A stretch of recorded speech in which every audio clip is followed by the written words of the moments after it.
ताज्या बातम्यांसाठी महान करेला सबस्क्राइब करा आणि बेल आयकॉनला क्लिक करा। मनातील स्वच्छता टिकवली तर शरीर निरोगी। Doctor RN Gawade. महात्मा गांधी जयंतीनिमित्त माडखोलकर महाविद्यालयात प्रेरणादायी व्याख्यान। स्वच्छता ही केवळ बाह्यरूप नव्हे तर ती आपल्या विचारांची आणि जीवनशैलीची ओळख आहे। मनातील स्वच्छता टिकवली तर शरीर निरोगी आणि समाज सुस्थितीत राहतो, असे प्रेरणादायी विचार सुप्रसिद्ध वैद्यकीय तज्ञ डॉक्टर RN गावडे यांनी व्यक्त केले। रभा माडखोलकर महाविद्यालयातील राष्ट्रीय सेवा योजना विभाग व विवेक वाहिनी विभागाच्या वतीने महात्मा गांधी जयंतीनिमित्त स्वच्छता आणि आरोग्य या विषयावर त्यांनी प्रभावी मार्गदर्शन केलं।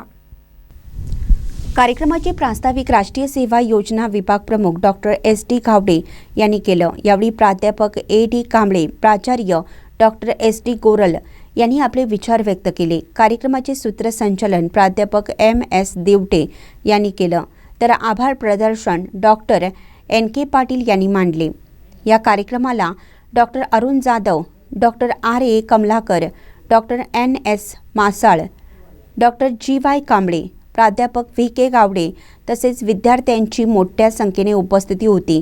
कार्यक्रमाच्या शेवटी उपस्थित मान्यवरांनी डॉक्टर RN गावडे यांच्या मार्गदर्शनाचं कौतुक करत स्वच्छता आणि आरोग्य या विषयावर विद्यार्थ्यांमध्ये जागरूकता निर्माण करणारा हा उपक्रम अत्यंत स्तुत्य असल्याचं मत व्यक्त केलं। या कार्यक्रमातून विद्यार्थी वर्गामध्ये आरोग्य, सजगता, समाजसेवा आणि गांधीजींच्या मूल्यांची नवी प्रेरणा रुजली। महानकरी न्यूजसाठी प्रकाश ऐनापुरे, चंदगड।